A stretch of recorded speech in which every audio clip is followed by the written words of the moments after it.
Bonjour à tous et merci de me rejoindre pour qu'on puisse lire ensemble le compte-rendu du procès de Mazan. Aujourd'hui, on va lire le thread de Cécile Olivier en premier et on va finir avec Justine Chevalier parce que j'ai vu qu'en fait elle avait dit dans son dernier tweet qu'elle ne pouvait pas rester puisqu'elle avait un train à prendre et du coup on va switcher sur les deux. De toute façon, comme d'habitude, vous avez les liens en description. Je vous propose qu'on commence de suite. 46e jour du procès des viols de Mazan. Les 6 derniers accusés sont interrogés sur les faits.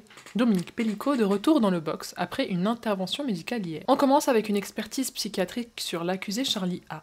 Venu à 6 reprises chez le couple Pellicot, il a aussi envisagé de livrer sa propre mère à Dominique Pellicot. Ouais, on se rappelle de lui.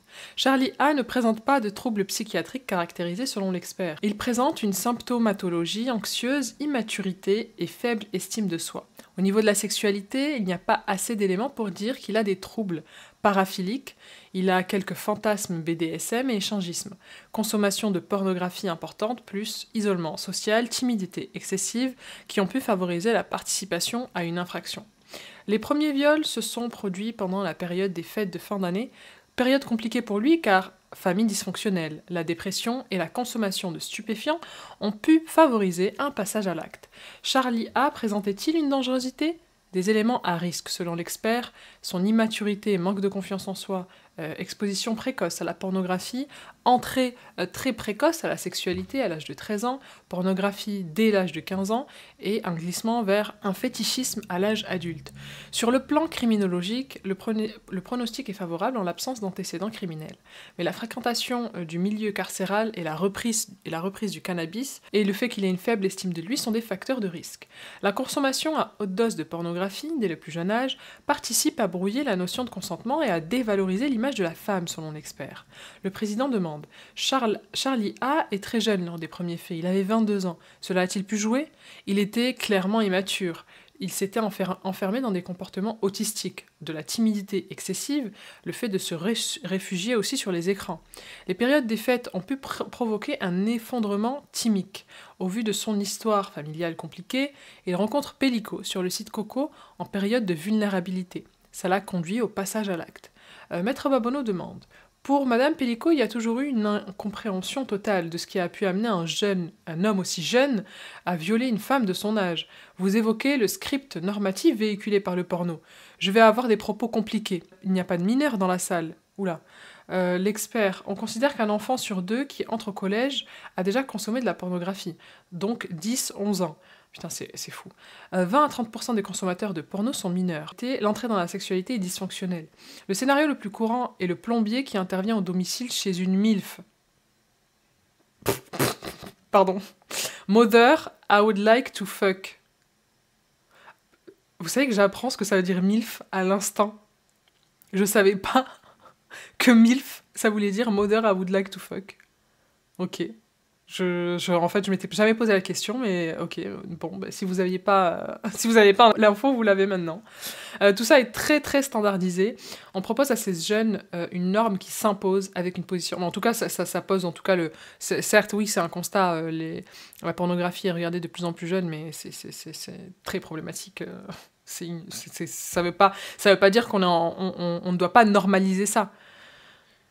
On propose à ces jeunes une norme qui s'impose avec une position très sexiste. Les filles se soumettent aux désirs des garçons et les garçons vont consulter en endocrino car ils pensent avoir un petit sexe par rapport à ce qu'ils ont vu dans les films. Alors nous, les filles, le danger pour nous, c'est d'être violées. Et les mecs, à cause du porno, les pauvres, ils considèrent qu'ils ont un petit sexe, quoi. On n'a pas les mêmes soucis, hein, moi je vous le dis. Phénomène d'accoutumance où pour retrouver le stimuli, il faut aller vers des contenus de plus en plus hard. Or, M. Pellicot lui propose quelque chose qu'il a déjà vu à l'écran. On lui propose, pardon de le dire comme ça, la princesse endormie, une MILF qui était l'objet de ses fantasmes. Le tout à 30 minutes de route. Il y va.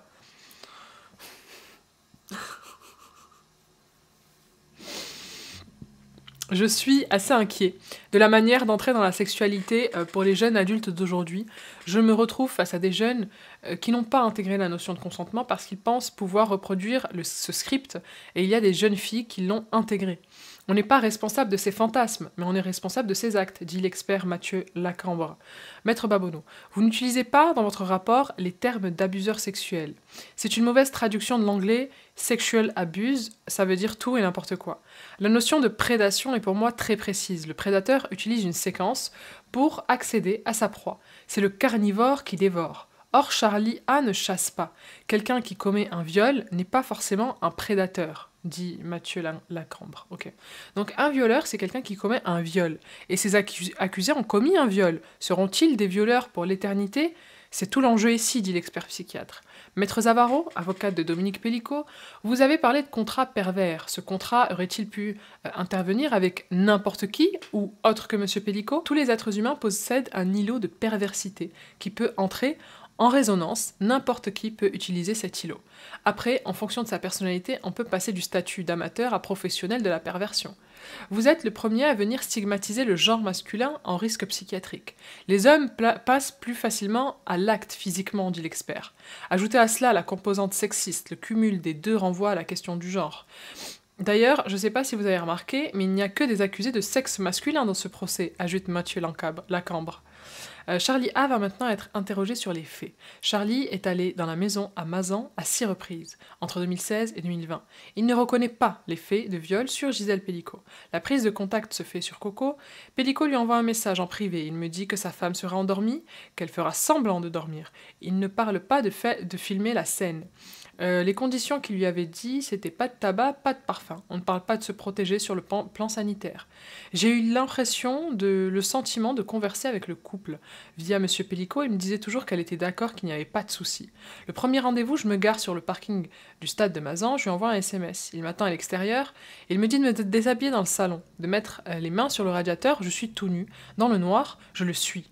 Dans la chambre, je vois une dame endormie, je vois son dos. C'est Monsieur Pellicot qui fait les premiers gestes, elle ne réagit pas. Je pense que c'est le scénario qu'il m'a donné au préalable. Je pense que c'est normal. Monsieur Pellicot me dit de venir, de la pénétrer.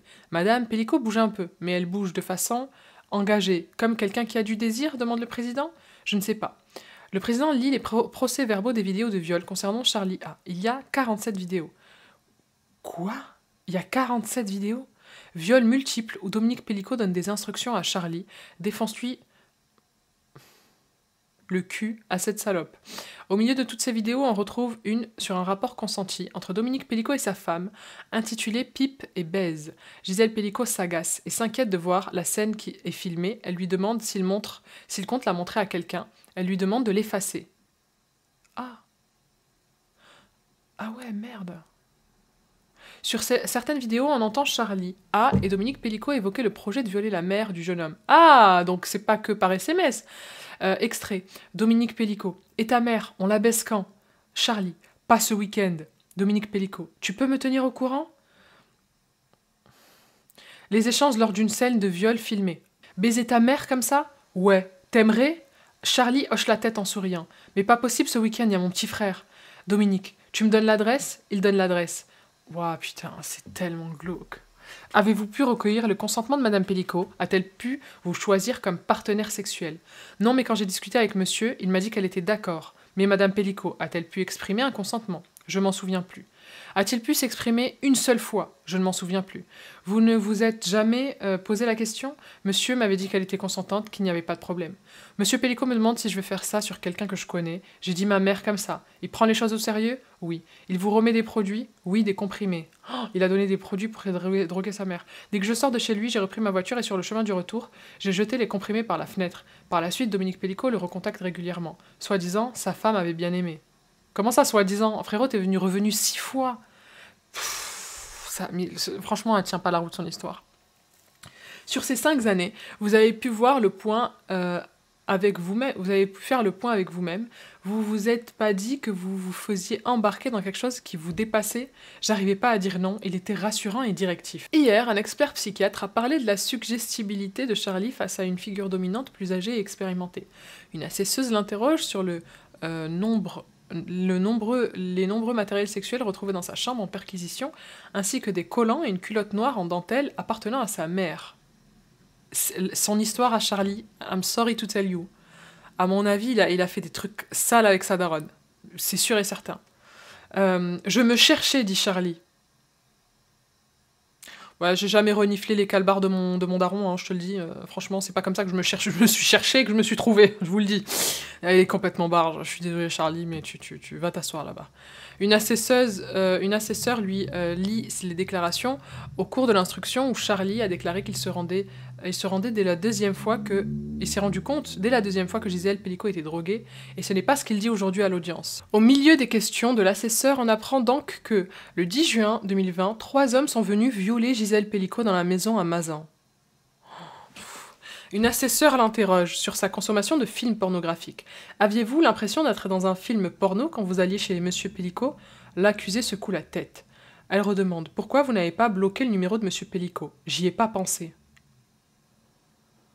C'est une fonction que vous connaissez? Oui. Ouais. Mais il n'a pas pensé, tu vois, il n'a pas pensé. Maître Camus lui demande s'il est d'accord avec les conclusions de l'expert, qui dit que sa sexualité de l'époque était formatée par les clichés du porno. À l'époque, peut-être oui. Aujourd'hui, si on vous reproposait un scénario de ce type, que diriez-vous? Demande Maître Camus. Je dirais va te faire enculer. Pardon? J'ai pas compris. Mais ça va pas te parler comme ça, Charlie? Maître Camus, c'est une manière d'imposer à Madame Pellico les clichés que vous vous étiez mis dans le crâne à l'époque, qu'en la trouvant endormie, bouche ouverte, elle est néanmoins consentante, puisque c'est l'homme qui a ouvert la porte. Vous trouvez que c'est pas violent à entendre pour la partie civile, qu'elle n'aurait pas été victime de viol? J'ai pas compris. Tu comprends rien, tu te souviens plus, tu sais pas, bref. Le président tense Maître Camus en lui disant qu'il pose des questions de 3 kilomètres. Bah, faut laisser Maître Camus poser les questions qu'il veut, quand même. Comment ça, de 3 kilomètres? Il faut poser 3 questions ou faut hurler? Qu'est-ce qu'il faut faire? Pourquoi, là c'est Maître Babonneau, pourquoi vous ne vous reconnaissez pas? On m'avait donné un scénario. On m'a dit qu'elle serait endormie consentante. Est-ce que votre jeune âge, le porno, ça vous déresponsabilise? Pourtant, l'expert a dit que vous aviez pas d'anomalie psychiatrique, donc vous aviez tous les outils pour comprendre, poursuit Maître Babonneau. Donc vous dites que vous ne l'avez pas violée, et 6 fois où vous y êtes allé, où vous l'avez pénétré? Je sais pas, j'avais pas l'intention. Bon, Maître Babonneau demande le visionnage d'une seule des 47 vidéos impliquant Charlie A. Sur le projet de viol de votre mère, vous dites que vous répondez oui pour qu'il vous laisse tranquille. Oui. Pourquoi vous lui envoyez la photo de votre mère? Parce qu'il insiste. Une trace très légère d'anxiolytique a été retrouvée dans l'analyse Quoi? Dans l'analyse toxicologique de la mère de Charlie. Putain, ils ont retrouvé des anxiolytiques dans son sang. Elle dit n'avoir jamais pris ce médicament. Jamais, jamais, jamais je n'ai donné les médicaments à ma mère, dit l'accusé. Votre avis en commentaire, vous y croyez ou pas? Le président donne la parole à Dominique Pellico qui lance « Bonjour Monsieur le Président et bonjour à tous » en prenant le micro. Je voudrais d'abord dire qu'à partir du moment où vous lisez les faits, je me sens tellement honteux, notamment face à Madame Pellico qui a le courage d'entendre ça. J'ai conscience que j'ai encore beaucoup de chemin à faire, ça ne se pardonne pas. Je reconnais avoir été directif. Il me dit qu'il a 22 ans, je me sens responsable d'avoir été directif avec ce jeune. Par contre, pour les rendez-vous suivants, j'ai pas senti quelqu'un qui était impressionné ou forcé. J'ai ma part de responsabilité, je ne nie pas. C'est lui qui me parlait de sa mère en premier, il me dit qu'il va envoyer une photo. Je lui donne 3 cachets dans un papier aluminium, il les a pas jetés, il me les a rendus. J'ai demandé à les reprendre car il m'avait parlé de son petit frère qui était à la maison. Il me paraissait attiré par le fait de vouloir revenir. J'ai ma part de responsabilité, mais je ne suis pas seule. Dit Dominique Pellico à propos de l'accusé Charlie A. Vous avez usé de vos talents oratoires, de votre expérience d'homme adulte pour inciter Charlie A à revenir chez vous? Non. Et à propos de sa maman, il m'avait dit que je ne serais pas le premier, dit Dominique Pellico.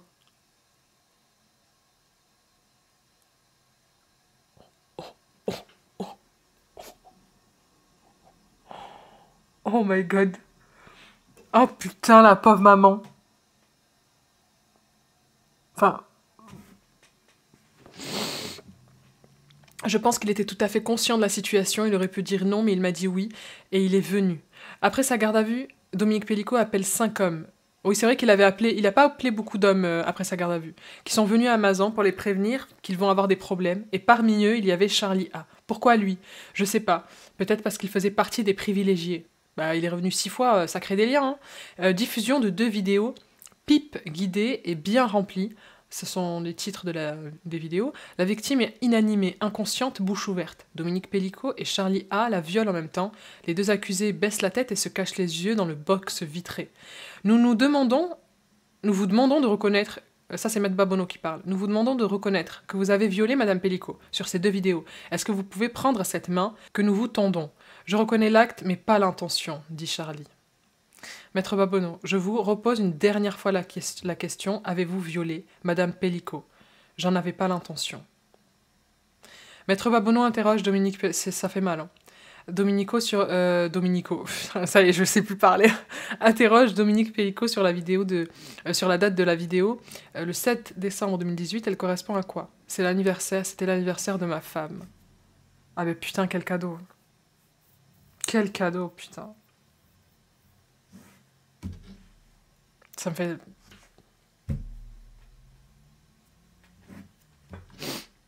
Ça me fait trop de la peine pour elle.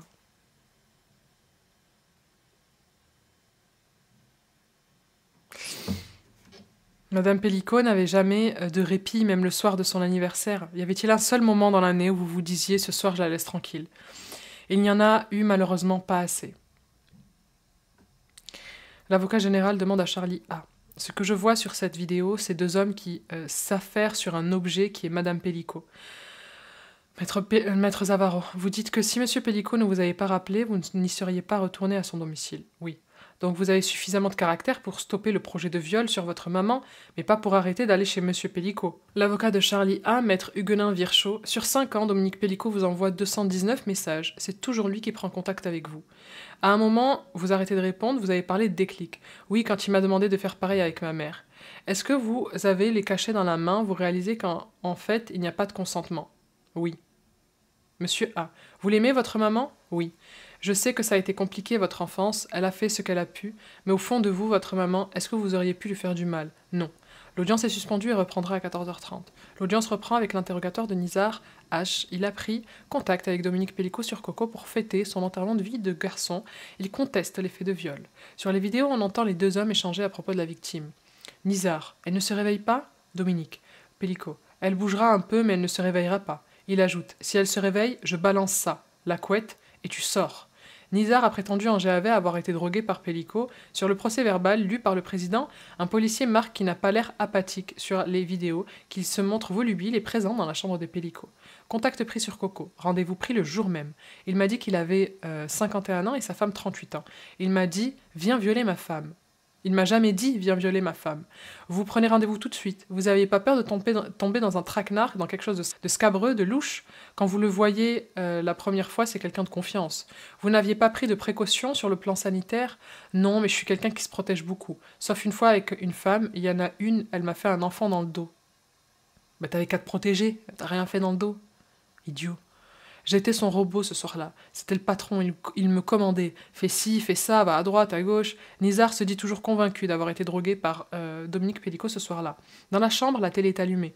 Je vois une femme allongée sur le lit, Dominique Pellico la touche en premier. Il dit « Elle aime ça, il faut faire ça ». J'ai pensé que peut-être elle était timide. Il m'a dit qu'elle avait un peu bu, qu'elle faisait semblant de dormir. Je lui ai dit « Mais ta femme, elle se réveille pas ?» Il m'a dit « T'inquiète pas, elle fait semblant, mais ça se voit qu'elle fait pas semblant. Avez-vous vu son visage ?» Non. Le président. Quand vous dites « Elle se réveille pas », pour vous, il n'y a pas quelque chose de dangereux? Sur le coup, j'arrive pas à penser. Ah oui, encore, là, on l'a déjà eu celle-là. Écoutez, le sang circule en bas, il peut pas circuler en haut. Le président lit les retranscriptions des vidéos de viol. Nizar dit « Il fait chaud ». Pellico répond « Oui, parce que sinon elle se réveille ». Genre, tu savais pas. Putain. Alors que Nizar s'apprêtait à violer la victime, Dominique Pellico lui dit « Tu vas voir, elle est bonne ». Nizar pénètre Gisèle Pellico profondément endormie, elle ronfle. J'entends pas les ronflements, il y avait la télé. Dominique Pellico lui dit « Normalement, elle aime la bite ». À un moment donné, Madame Pellico a-t-elle pu, par des mots, des gestes, des expressions, vous donner son consentement, personnellement, elle? Ben, j'ai jamais parlé avec Madame Pellico, mais pourquoi faire? C'est un trou! Avec le recul, je vois qu'elle n'a pas donné son consentement, c'est lui le monstre derrière l'ordinateur. Il m'a jamais dit « Viens violer ma femme ». Je ferai plus jamais confiance à personne. Mais fais confiance à quelqu'un qui te dit « J'ai envie de faire l'amour avec toi », ce qui n'était pas le cas de Madame Pellico. Qu'est-ce que vous vous dites quand vous rentrez chez vous? Je me suis dit « Il m'a menti ce pervers. S'il m'avait dit « J'ai 70 balais », je serais pas venue.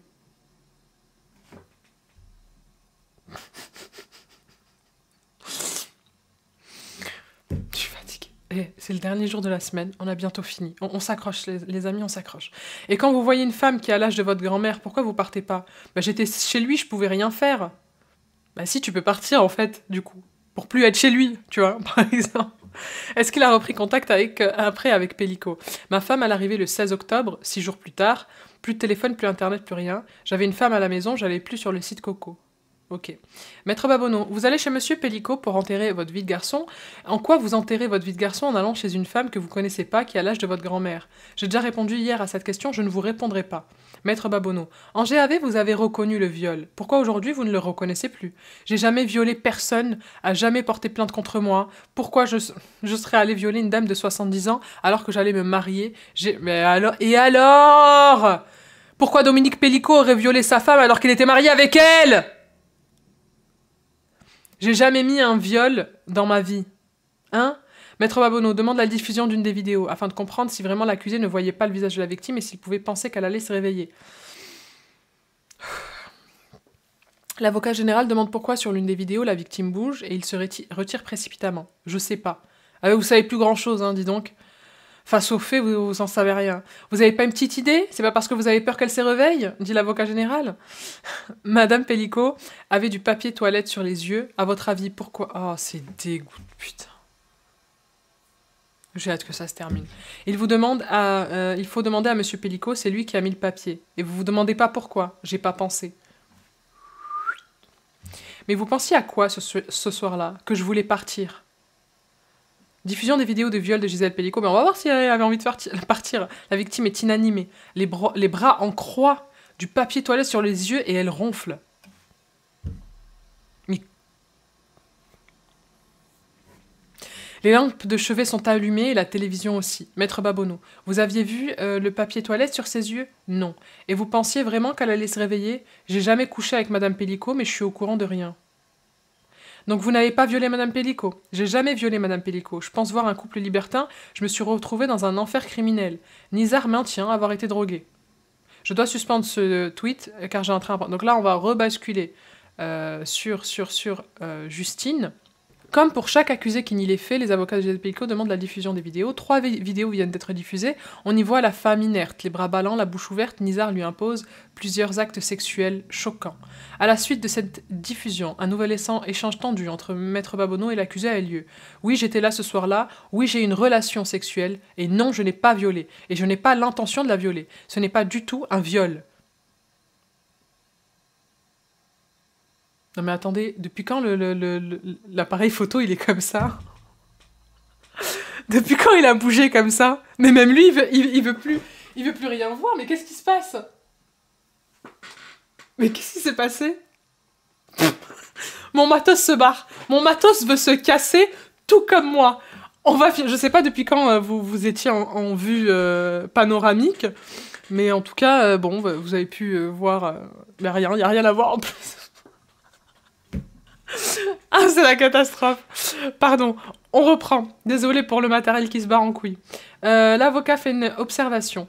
Je ne vois pas où Monsieur H apparaît drogué. Vous interagissez avec Monsieur Pellico, ça me semble incompatible avec une personne droguée, et vous justifiez en disant que vous n'avez jamais fait de cunilingus de votre vue. C'est extraordinaire. C'est dur. Le Nizar H, là, c'est compliqué. C'est désormais Christian L., ex-pompier, qui est interrogé. Je n'ai jamais été informé de la soumission chimique de Madame Pellico, soutient avec fermeté l'accusé. Combien de temps avant votre venue avez-vous échangé avec Pellico? Demande le président. Je passais mes journées sur Coco. Pour vous dire précisément quel jour, je ne sais pas. Je dirais une dizaine de jours pour le rendez-vous. Du matin pour le début d'après-midi. Hein? Christian a eu la certitude de parler à un couple. Coco, c'était Mytholand. Je savais repérer les mythos, j'ai eu affaire à quelqu'un qui savait bien maîtriser. Il dit avoir la certitude d'avoir eu des contacts directs avec Madame Pellico, sur des réponses que j'ai reçues. Questionné sur sa connaissance qu'un somnifère avait été administré à Gisèle Pellico, Christian, elle, a dit qu'il a découvert ce que j'ai fait en voyant les vidéos. Sur les vidéos, c'est bien mon corps, mais pas mon cerveau.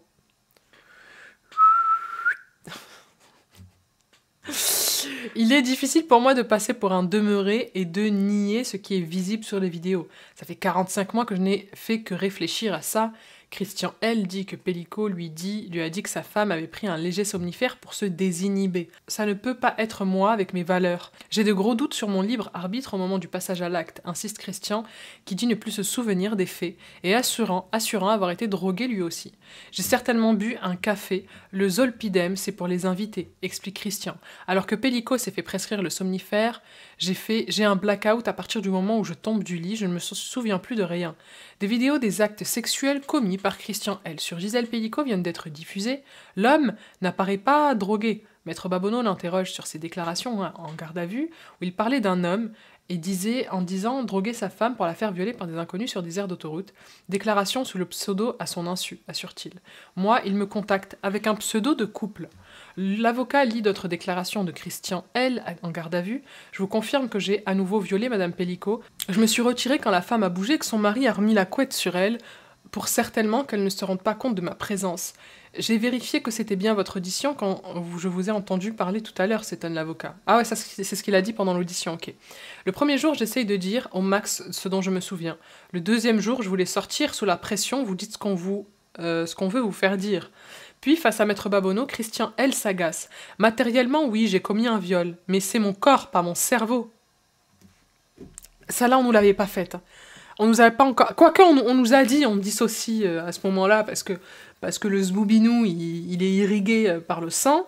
On nous a déjà sorti ça. Mais quand même, tu vois, matériellement, j'ai commis, mais en fait, c'est mon corps, mais c'est pas mon cerveau.